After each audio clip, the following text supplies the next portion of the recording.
Hi ಎಲ್ರಿಗೂ ನಮಸ್ಕಾರ. ಈ ಒಂದು ವಿಡಿಯೋದಲ್ಲಿ ನಾನು ಕುರಿ ಮತ್ತು ಮೇಕೆ ಸಾಕಾಣಿಕೆ ಇದರ ಬಗ್ಗೆ ವಿಡಿಯೋವನ್ನು ಮಾಡ್ತಾಯಿದ್ದೀನಿ. ಇದರಲ್ಲಿ ಲಾಭ ಇದೆಯಾ ಅಥವಾ ನಷ್ಟ ಇದೆಯಾ ಇದರ ಬಗ್ಗೆ ನಾನು ಚರ್ಚೆ ಮಾಡ್ತಿದ್ದೇನೆ. ಹೌದು, ಖಂಡಿತವಾಗಿಯೂ ಕುರಿ ಮತ್ತು ಮೇಕೆ ಸಾಕಾಣಿಕೆಯಲ್ಲಿ ಲಾಭ ಇದೆ.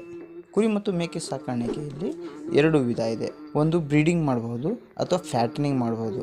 ಫ್ಯಾಟನಿಂಗ್ ಮಾಡಿದರೆ ನೀವು ಸಂತೆಯಿಂದ ಮರಿಗಳನ್ನು ತಂದು ಸಾಕಾಣಿಕೆ ಮಾಡಿ ಬ್ಯಾಚ್ ವೈಸ್ ಮಾರಬಹುದು.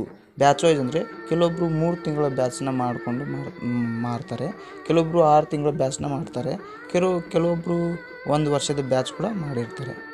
ಸೊ ನಿಮಗೆ ಯಾವ ರೀತಿ ಅನುಕೂಲವಾಗುತ್ತೋ ಆ ರೀತಿ ಮಾಡಿಕೊಂಡು ನೀವು ಮಾರ್ಕೋಬಹುದು.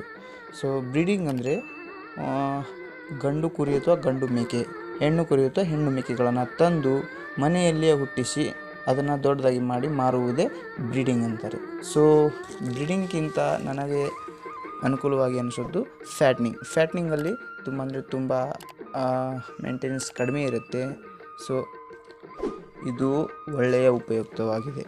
ಸೊ ಮತ್ತು ನಾವು ಫ್ಯಾಟ್ನಿಂಗ್ ಮಾಡೋದೇ ಆದರೆ ಮರಿಗಳ ಆಯ್ಕೆ, ನಾವು ಸಂತೆಯಲ್ಲಿ ಮರಿಗಳನ್ನು ಆಯ್ಕೆ ಮಾಡೋದ್ರಲ್ಲಿ ನಮ್ಮ ಲಾಭ ಮತ್ತು ನಷ್ಟ ಅಡಗಿರುತ್ತೆ. ನಾವು ಮರಿಗಳನ್ನು ತರಬೇಕಾದ್ರೆ ಯಾವ ರೀತಿಯ ಮರಿಗಳನ್ನು ಆಯ್ಕೆ ಮಾಡಬೇಕು, ಸೊ ನಾವು ಇದರ ಬಗ್ಗೆ ನಾನು ಒಂದು ವಿಡಿಯೋನ ಮಾಡ್ತೀನಿ.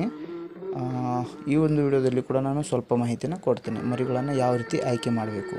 ಮರಿಗಳನ್ನು ಆಯ್ಕೆ ಮಾಡುವ ವಿಧಾನ ಯಾವುದಂದರೆ, ಮರಿಗಳು ಉದ್ದವಿರಬೇಕು ಮತ್ತು ಲೆಂತಲ್ಲಿ ಕಾಲು ಉದ್ದ ಇರಬೇಕು, ಲೆಂತಲ್ಲಿ ಕೂಡ ಉದ್ದ ಇರಬೇಕು, ಕೊಂಬಿನಲ್ಲಿ ನೀಟ್ನೆಸ್ ಇರಬೇಕು ರೀ.